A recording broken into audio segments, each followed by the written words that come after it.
자, 안녕하세요. 인천 성남중학교 학생 여러분. 이번 시간에는 이제 을사늑약과 국권 침탈에 대해서 우리가 배워보도록 하겠습니다.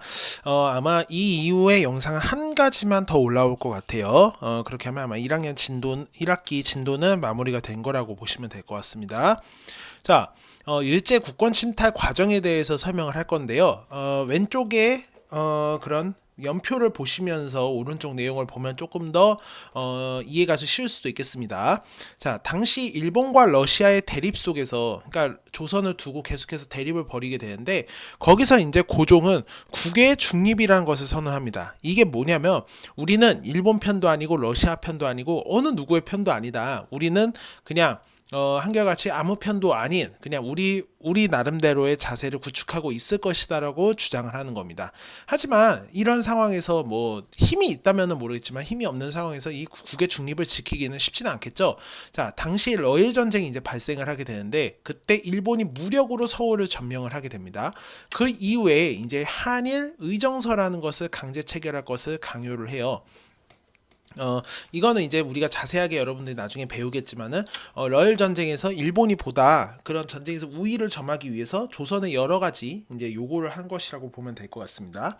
자, 그리고 이제 당시 러일 전쟁에서 일본이 점차 유리해지기 시작합니다. 그런 과정에서 이제는 한국과 일본 간의 협약을 일본이 이제 강요를 해요. 이후에 한 번의 협약이 더 있기 때문에 제1차 한일 협약이라고 합니다. 자, 그러고 나서 이제 일본은 여러 나라로부터 이제 조선에 대한 그런 영향력, 지배권을 보다 확고히 하기 위한 조약을 맺게 됩니다. 대표적으로 미국하고는 가스라 테프트 조약이라는 걸 맺었고요. 이건 뭐냐면 조약을 맺은 사람의 이름이 일본인은 가스라, 미국인은 테프트라는 것입니다. 자, 그리고 영국과 일본 간에는 영일 동맹을 맺고요. 그리고 러시아와 일본 간의 전쟁이 이제 일본의 승리라고 하기에는 좀 뭐하고 러시아 일본이 계속해서 치열하게 싸우다가 러시아도 그렇고 일본도 그렇고 다 돈이 없던 거예요. 근데 어느 한쪽도 이제 전쟁 끝내고 싶은데 그렇다고 체면상 전쟁 우리 쪽에서 먼저 끝내자 이러지도 못하고 그런 상황에서 미국이 중재를 섭니다. 미국이 중간에서 야 그냥 너희들 화해해라. 그래서 그러한 상황 속에서 포츠머스 강화 조약을 맺게 됩니다.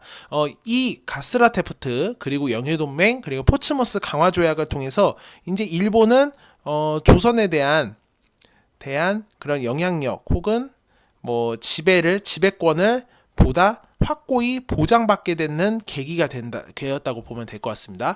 그래서 이제 일본은 더 이상 이제 다른 나라의 눈치를 볼 필요가 없던 거예요. 그래서 어떻게 했냐? 이제 강제로 을사늑약이라는 것을 체결하게 됩니다. 을사년에 맺었다는 조약인데요.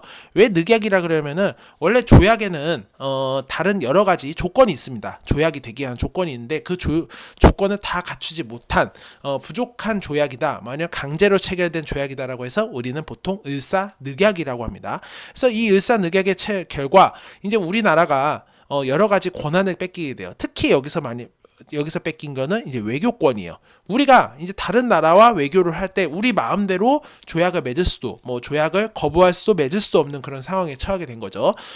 이렇게 되면서 이제 고종이 그 당시 이러한 을사늑약의 억울함을 호소하기 위해서 당시 열렸던 헤이그 만국평화회의라는 곳에 3명의 사신을 파견을 합니다. 그래서 이러한 이제 회의에서 을사늑약의 부당함을 호소를 했지만은 결국 뭐 효과는 거두지 못하고 오히려 이제 일본은 이를 구실 삼아서 고종을 퇴위시키고 마지막 황제였던 순종 황제를 이제 왕위 앉히게 됩니다. 또 이제 이후에 조선에 대한 내정 간섭을 더욱더 심하게 하기 위해서 새로운 2차 한일협약, 한일 신협약을 체결하게 되는 거죠. 이 이후에 이제 일본은 거칠 것이 없습니다. 이제 나라의 군대까지 해산해 버린 거예요. 자, 군대가 해산됐다. 이제 나라가 아니라는 거죠. 또 거기다가 이제 사법권과 경찰권을 일제가 장악을 하는 기후각서를 체결하게 되는 겁니다.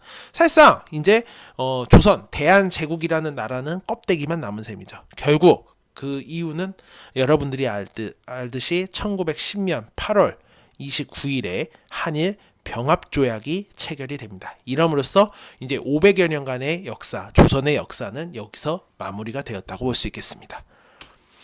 자, 그리고 우리가 이제 또 하나 봐야 될 게 독도와 간도의 침탈 부분이에요. 자, 독도는 여러분들이 하도 많이 들어봤기 때문에 뭐 굳이 선생님이 크게 설명할 것도 없을 것 같습니다.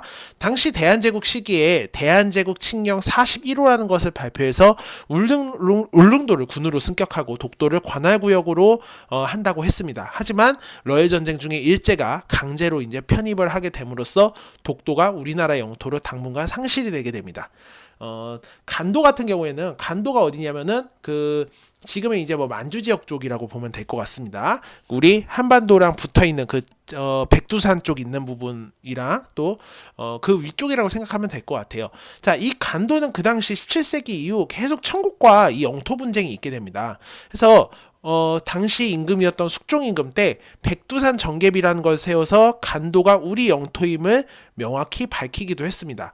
하지만 또 19세기 후반에 간도로 이주하는 조선인이 늘어나게 되면서 또 청국이 이거에 대해서 트집을 잡기 시작을 했어요.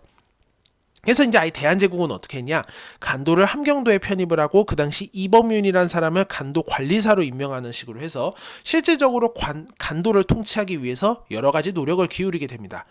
자, 이후에 하지만 이 을사늑약 이후에 외교권을 빼앗겼다고 했었죠. 그래서 일제는 어떻게 했냐, 이런 만주철도 부설권 등을 얻기 위해서 청과 간도 협약을 체결을 합니다. 그래서 이런 철도 부설권을 그러니까 일본이 만주에다가 철도를 지을 수 있는 권리를 얻는 대신에 그 대가로 청에게 간도를 넘겨주게 된 겁니다. 그래서 사실상 이 간도는 이때부터 완전히 상실되고 지금까지도 간도는 중국의 영토로 남아있게 된 겁니다.